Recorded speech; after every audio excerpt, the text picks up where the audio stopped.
what other things might affect our mental health? Social media. Oh, okay.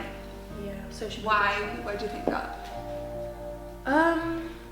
Well, I feel like if more on the women's side, social media affects their mental health in terms of like the appearance and the posts that you see, the type of trends that's going on, the clothing, the thing like that feeling you'll be like, oh, I want that, or but I can't have it, or I want to wear something like this but I can't have it, I want to look like that but I can't.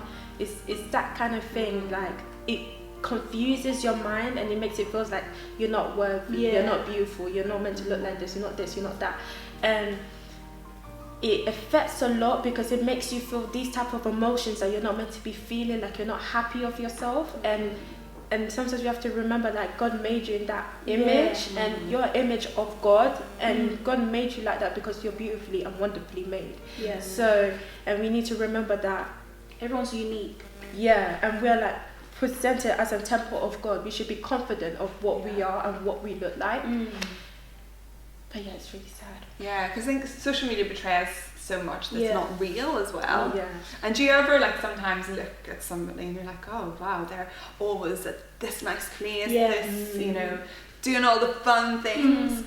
But actually, again, are they just betraying, you know, sometimes it can be fake. It's fake sometimes. Well, it's funny because in everyone's eyes, they see celebrities that like they're happy, they're taking pictures, but you don't know what they are behind the scenes. And there are some celebrities that actually have the confidence to come out with the problems and to talk about what they're actually going through behind the scenes, and it actually motivates other people to be confident in their own mental state as well.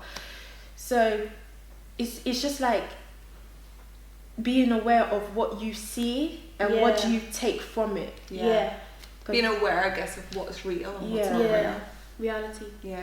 And what about also, like, you know, do you find sometimes being on social media for too long can affect your mental health? What do you think? Yeah, the problem with social media is that there's positive and negative side effects. True. There are people on social media that really do help you in the long run. Like some people, let's say TikTok.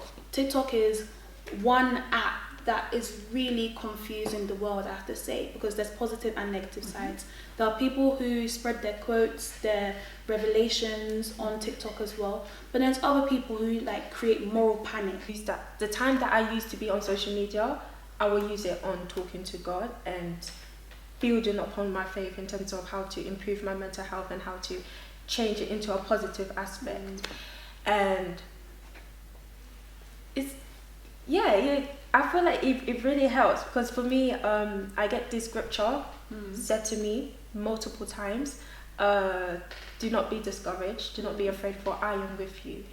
And that is very reassuring because I recite it every morning, and to know that before I leave my house, before I do an activity, before I go in the exam, I know that God is with me. And just with that feeling, it's like everything else is not needed. Those opinion is not wanted in my life. I only need God's opinion in my life. And just knowing that God wants to be with me, wants to be there for me, that's really all you need. So I guess you've just talked about where social media has had a positive effect. So Dorothy, what about you? Is there anything on social media that helps your mental health in a positive way? Is there certain people that you follow? When it comes to social media, I like to go to YouTube because there are people who do motivational talking, even if it's faith-based or not. Normally, I like to listen to songs. Even in worship group, there's a song we're singing, and one of the lyrics is, "The Lord will be a stronghold." Oh, my favourite. Yeah, so I really like that because it's saying that the Lord is with you and you can always fall on Him.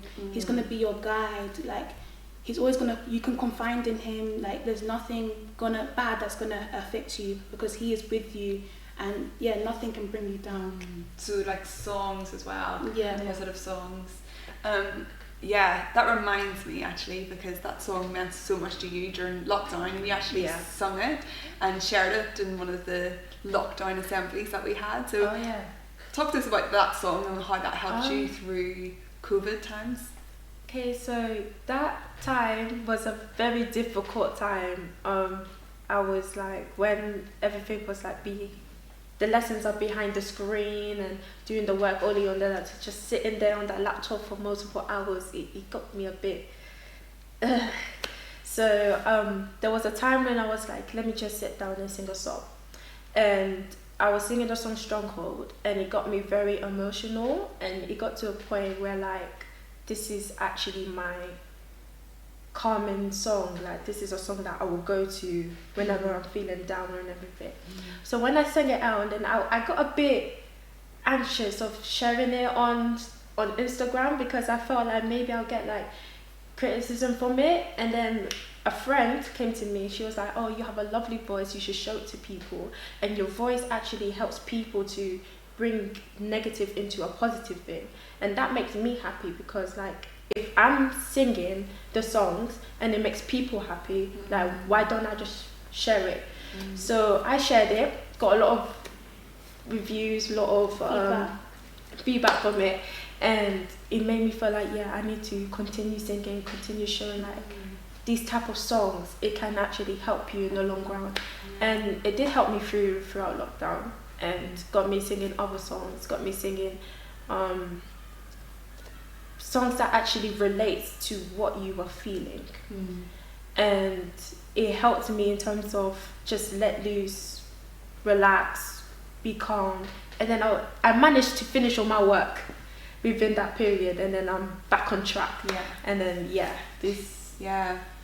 you've just reminded me as well by saying, you know, about the impact of actually you helping other people. Like, I think that's something that's really something to really hold on to as well. Like, when we know that we've helped somebody, that can have such an impact on our mental health, can't it? So it's like thinking of ways to be positive to other people and being kind to other people can in return really bless us. So, you know, we talk about that phrase about being a blessing so that you can be a blessing to somebody else. So I'm blessed, and I'm going to share that blessing with somebody else, and that's got like a roll-on positive effect, doesn't it? Yeah, it's like the saying, it's better to give than to receive. Thinking about mental health, and I think thinking about, you know, our audience of our whole school, how, if somebody's going through a difficult time, so if somebody's like suffering from their mental health, what can they do? Well, in our school we do have a counsellor, so there is someone that they can talk to. So there's like, the person will go with them one-on-one. They don't need to be with anybody. This is private situation. Confidentiality is in check, is in place, and is maintained. So they can feel free to talk to that person. It can be positive or negative, but if anything negative is happening, they can bring somebody to help them and talk to them with advice. Or even maybe sometimes bring a friend with them, and then tell the friend or help the friend and give them advice on how to help them as well. Absolutely, yeah. So it's really important just to never kind of face it alone. There's always people there. So who else might people turn to in school? It could be a family member, and it doesn't necessarily have to be like your parents, or maybe somebody. It can be like a cousin or auntie, anyone that you're close with, that you feel like you won't get judged if you tell them anything. Just talk to someone that you're close with. And you've also got your forum tutors as well. And also on the website there is a page for mental health that's got lots of different links. You know, because sometimes it might be helpful. Sometimes people don't want to talk to somebody that they know, and don't know if you've heard about, you know, that there's an app. And again, it's on the school website where you can download, and you can like talk to a trained counsellor via an app. So it's good maybe to have that real confidential, just somebody to talk to. Alright, I want you to think about, you know, maybe something that you have faced. I want you to kind of go back to, you're now in sixth form, but go back to maybe your early years of like year 7 and 8. Can you think of a time of like something that you went through that was a difficult time and how you overcame it? Okay, yeah, I have. I haven't exactly overcame it. I'm still in the process of, but there was a time in year 7 that in primary school, everyone was like talking like what secondary school you're going to and everything, and I was kind of like left out.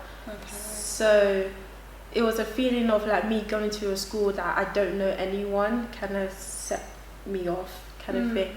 So my anxiety was like, oh, you're not gonna find any friends, you're just gonna be alone for the rest of the school years, and it got me feel a bit anxious and made me feel like, oh, I just want to stay by myself, like don't run into anyone. But I did overcome it because over years I did develop some friends, a bit rocky, but I did find some good friends that actually helped me in the long way. And I think for you it might be, you know, good to recognise. So you went through a difficult time where you had that fear of maybe not having any good friends, but you did make friends. Yeah. So if you've done it before, I'll be able to do it it again. again. Do you know what I mean?